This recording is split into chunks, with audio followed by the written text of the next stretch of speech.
Good day everyone. God is good all the time. All the time God is good. Guys, katulad ng pinangako ko guys, ngayong buwan na to, araw-arawin ko to si Montero hanggat nandito sa showroom.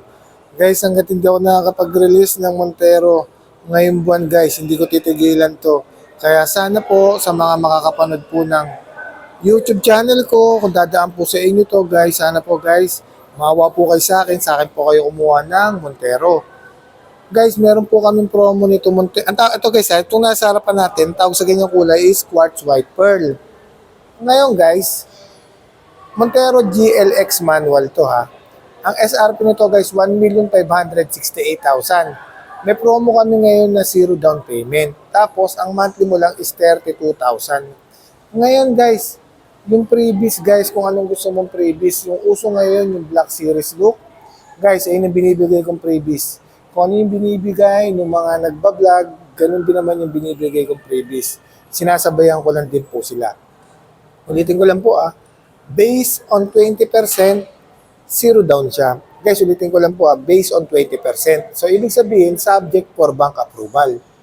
Basta 20% po ang approval nyo, guys, zero down siya. Pero guys, kasi yung ibang bangko, 30%, 35%, 25%. Based on 20%, zero down po siya.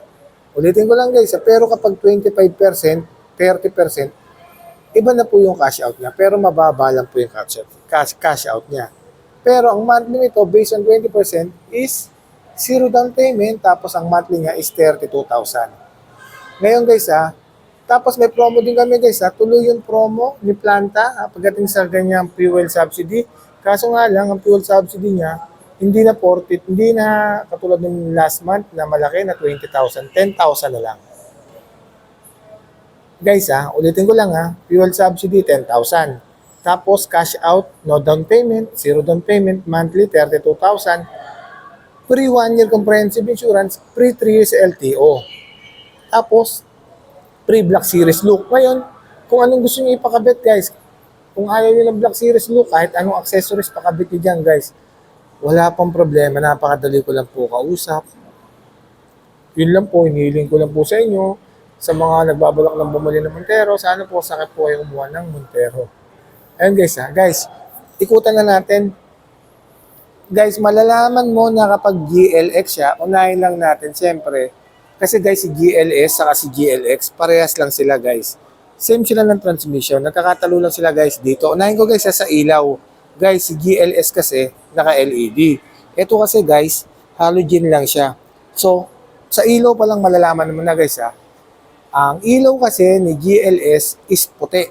Ngayon, ang ilaw nito is dilaw kasi nga halogen lang ang kanyang ilaw. Tapos, siyempre, ganun din naman ang kanyang projector, ganun din ang kanyang paglights, halogen lang yan. Projector headlight, tapos paglight is halogen.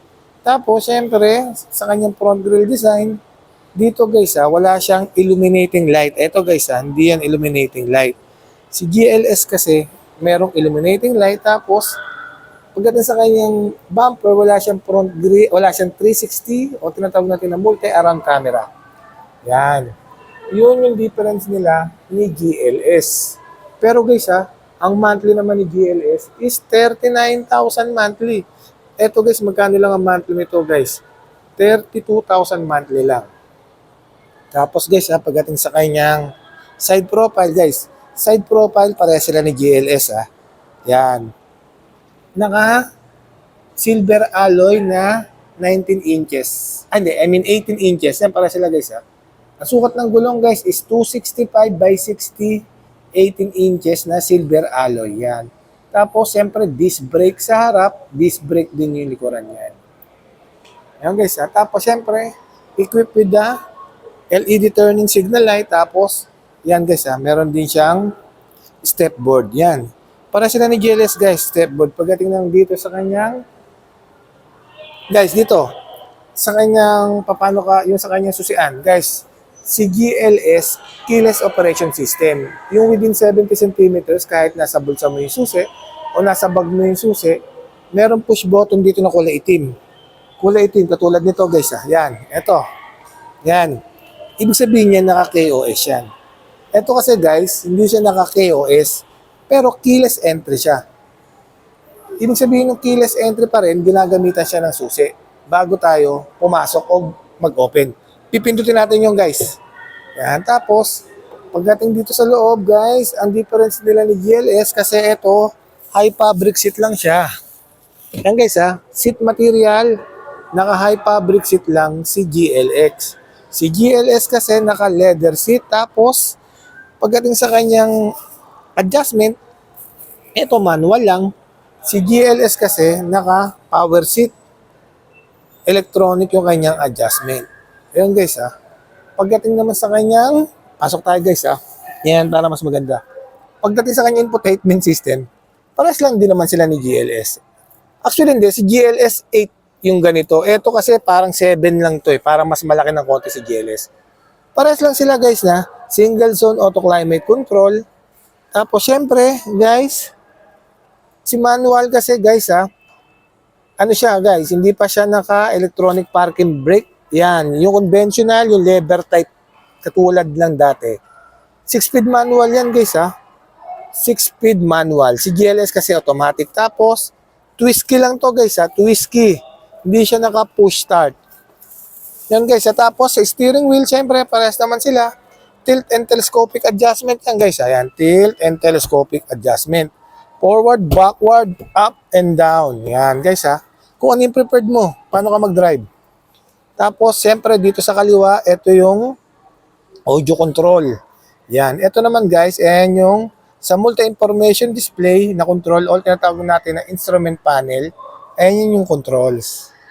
Tapos, dito sa kanan, siyempre, equipped with the cruise control. Ayan guys. Tapos wala siyang 360 camera. Sa GLS kasi nandito yung control ng 360. Ito guys, pero meron siyang voice command. Tapos answering call ng Bluetooth and then down call ng Bluetooth. Yan. Tapos sa kanyang ceiling, syempre parehas naman sila ni GLS. Yan, meron silang, yan, lalagyan na ng shade dito. Ito guys. Bumaba. Yan, lalagyan na ng shade. Yan. Tapos syempre, map light, doom light. Yan. Tapos, visor, may salamin yan. Ganun din sa passenger, meron niyang salamin. Tapos guys ha, dito sa kanyang sa driver side. Driver side guys, hindi siya, si GLS kasi guys, naka-leather yung ganito.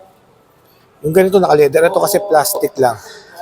Same naman din sila, merong piano black finish na with silver accent na design. Yan. Central locking. Ito yung control yung central locking. Siyempre, ito yung sa window.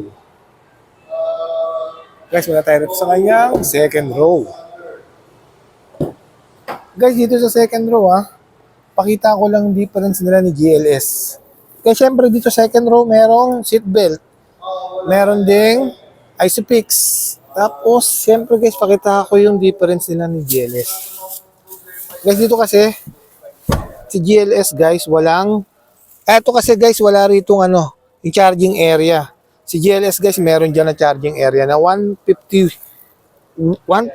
to 150 volts. Yan. Eto kasi, wala. Tapos, syempre, same lang sila guys sa likod guys Yan, pakita ko na guys, yan.